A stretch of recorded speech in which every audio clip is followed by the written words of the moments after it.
Good afternoon. I would like to get rid of the 300-pound gorilla in the room. Just make this very, very clear. These are my views, comments, and opinions. They do not represent Florida Today, Gannett, or any other media outlet.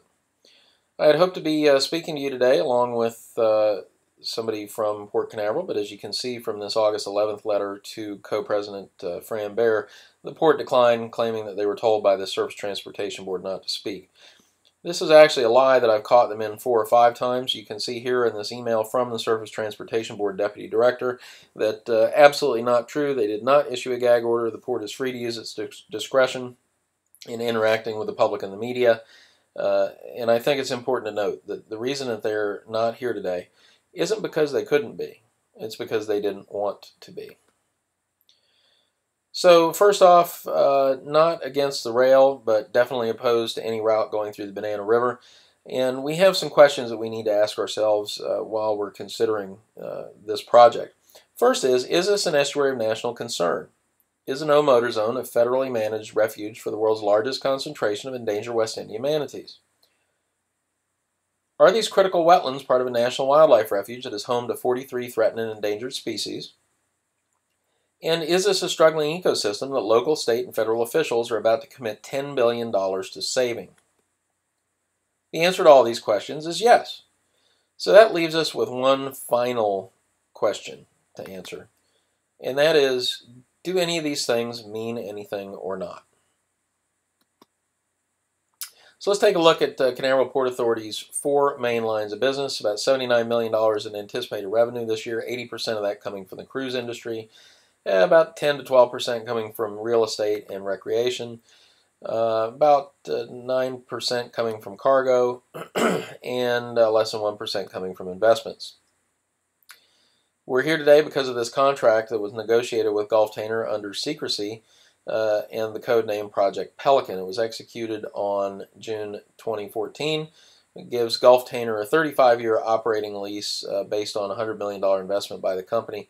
Also guarantees barge to rail and operational rail by 2017. Very important to note, I mean, the contract says to be operational. It doesn't say maybe, doesn't say could be, doesn't say might, doesn't say will explore. It says to be operational. And the issue that a lot of us have with this is that this contract was negotiated and executed in June of 2014. They didn't start the STB process until the fall of 2014. So all this was done before the Surface Transportation Board was even asked. So the next question we have to address is, what is a TEU? And you're going to hear me talk about that quite a bit. TEU is actually an acronym, stands for 20-foot equivalent unit. And the idea is it's how much stuff you can fit in one of these, a 20-foot container. It's an inexact unit of measurement that's used to describe capacity of ships, terminals, and ports like this one in Brazil that has several thousand TEUs on its wharf. So let's take a look at the current status of cargo at Port Canaveral. Currently, there are no container clients, and the port is focusing on siphoning cargo from well-established ports like Jacksonville, Miami, Tampa, and even Savannah. But when you take a look at where they're at now, with no clients, they've only moved about 388 TEUs. That puts them squarely at the bottom of NAFTA regional ports throughout the United States. And these other ports are not taking this lightly. Port of Miami focusing on stealing cargo cruise share from Port Canaveral. They did so just last week, inking a $100 million deal with Royal Caribbean to convert a large swath of cargo dedicated area in their port into a new cruise ship facility that Royal Caribbean is actually paying $100 million of their own money to create berths for their largest class of cruise ship, the Oasis class. So while Port Canaveral has their eye off the ball of the main line of revenue, other ports are looking to take advantage of that. So let's take a look at the plan. And the plan is the plan and has always been the plan. That is to hew an 11-mile railway through the Banana River and Merritt Island National Wildlife Refuge, connecting to existing Kennedy Space Center rail. There's more than 40 acres of associated fill even with an all-trestle plan, and despite indications that there is a desire to use all-trestle, there's still a 6,000-foot elevated earthen berm causeway option in the EIS, and it has not been taken out yet. You may have heard about this new Cape Canaveral Air Force Station route in the last week. We're going to talk a little bit more about that, but it's really not relevant to this plan because the plan is to go 11 miles over the river and through the woods into Kennedy Space Center. Let's talk a little bit about the frequency and volume of trains.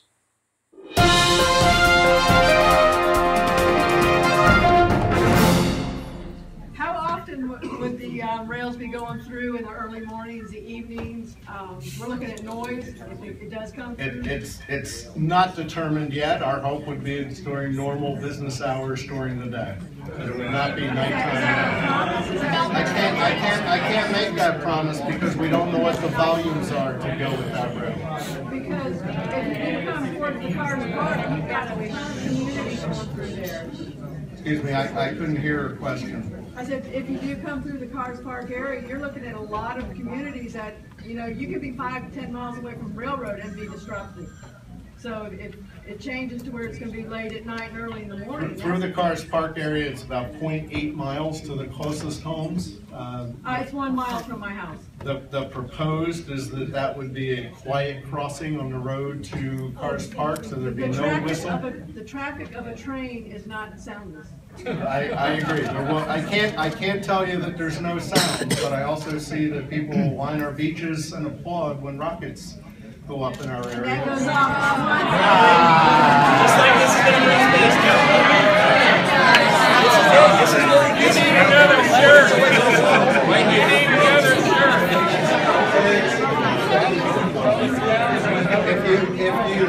If you stand 1 mile away from I-95 or you stand 1 mile away from 528, you'll also hear the noise coming from trucks. So once every 3 months, we're going to have a train go through.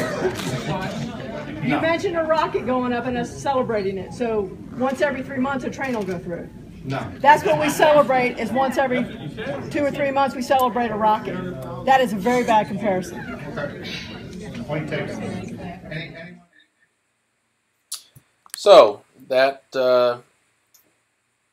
is John Walsh talking about the capacity and schedules of trains, but we know that he wasn't being entirely truthful there based on this January 9th, 2015 letter from NASA that states very clearly that they will have no more than 3 trains per week, no more than 100 cars per train, only run between sunset and sunrise, and that's fixed. It hasn't changed, and he knew about this from this letter that was sent 3 months earlier to the Surface Transportation Board.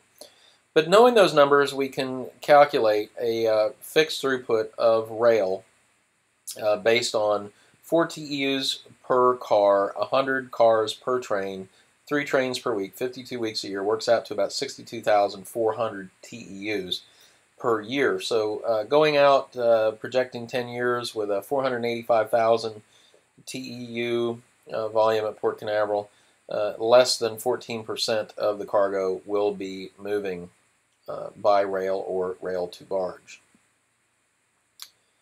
So in conclusion, the case for rail is unclear and inconsistent. Job numbers vary widely, anywhere from 500 to 1,500 to 15,000. I've read as many as 20,000.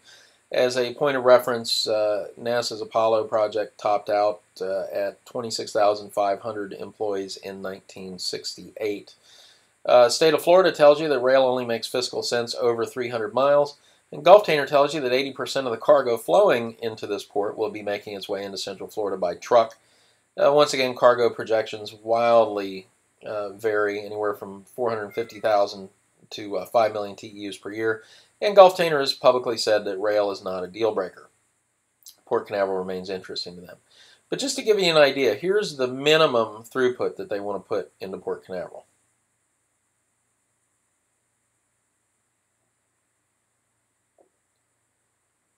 And if they have their way, this is what they'd like to grow to.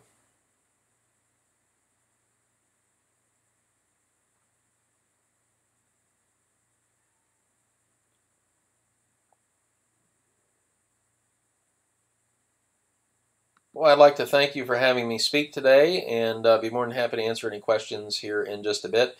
If you'd like more information, I'd encourage you to visit my website and blog at www.tedlund.com.